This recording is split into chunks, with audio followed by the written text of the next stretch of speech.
تمام. سيد عراج، من الذي اليوم بيده خيوط اللعبة؟ إذا كان الرئيس مريض ويتعالج في جنيف، من الذي بيده خيوط هذه اللعبة؟ وبرأيك صراع الأجنحة الموجود اليوم داخل الدولة من يعني لصالح من سيحسم؟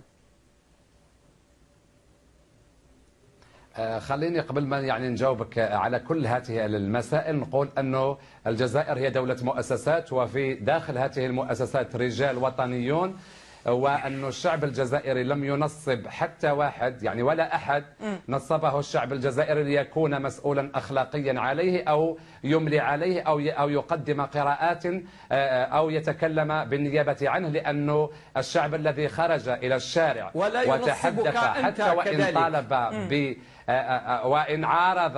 وإن عارض العهدة الخامسة للرئيس بوتفليقة، إلا أنه قال أنه لا يثق في كل هذه الوجوه التي تتسلق اليوم. إذا نصبك أنت ناطقا باسمه، بهذه الحالة أنت ناطقا باسمه، بهذه الحالة أنت الذي تنطق باسم الشعب، أنت الذي تعرف ماذا يريد الشعب. هذا الموقف أنت تأتي وكأنك من كوكب آخر، أنت لا تعيش مع الجزائريين، أنت تعيش سيد محمد العربي. سيد محمد العربي أرجوك سيد عراج، سيد محمد العربي، بس نقطة نظام وليس على العاطفة. سيد عراج لم يقاطعك سيد العربي، لا قاطع سفيان جيلاني، قطع سفيان جيلاني وأنا وقفته، لا يستحق المقاطعة. أرجوك إذا كان هو لا ينطق لم يقل إنه ينطق باسم الشعب الجزائري، لا هو أسألك هل حضرتك فوضك أيضا؟ هل حضرتك فوضك الشعب الجزائري؟ لا لم يفوض أحدا، كلنا أحرار فيما نقول، لا أحد، كل واحد هنا يقول رأيه طبعا، ولا أحد يملي علينا ما نقول أو لا نقول، لا أحد يملي علينا، كل واحد يقول رأيه، كل واحد رأيه محترم في هذا البرنامج. تفضل دكتور عراج.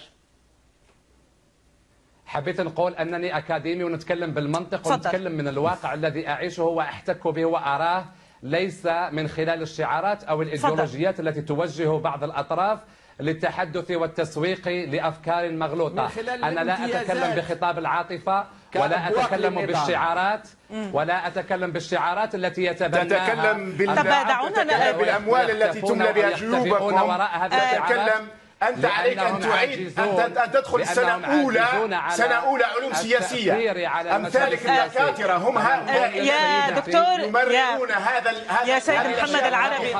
لا يا سيد محمد العربي، لا يا سيد محمد العربي أرجوك، لا هذا المكان لا تقبل وأنت حر، ولكن لا توجه له اتهاما بقبض رشوة أو باستلام أموال في هذا البرنامج. إما أن تعطي هذا الدليل أو أن تسمع رأيه باحترام. هذا مكان للحوار السياسي. لا تتحدى أحدا أرجوك أستاذ. هذا مكان للحوار السياسي لا لتوجيه الاتهامات. لا أريد أن أسمع بقية الفكرة. لست مهتمة بهذا. طبعا يخصني. هذا برنامج سياسي. أنت لا تملي علينا هنا. أنا هنا أدير الحوار. أنا هنا الحوار ولا ترفع صوتك. أنت ليست. لا ترفع صوتك. لا ترفع صوتك. أنت ترفعين صوتك. لا ترفع صوتك. أنت ليس من حقك أن تتدخلي. من حقي أن أتدخل. نحن ندير. لا. أنت تديرين الحوار، لكن لا تأخذي جانب معين.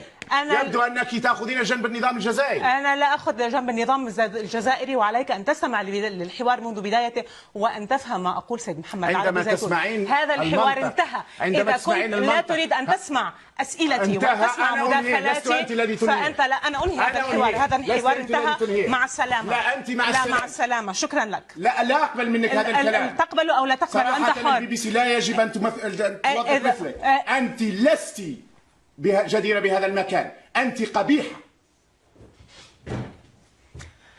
الإناء ينضح بما فيه للأسف. محمد العربي زيتود كان هذا في البرنامج.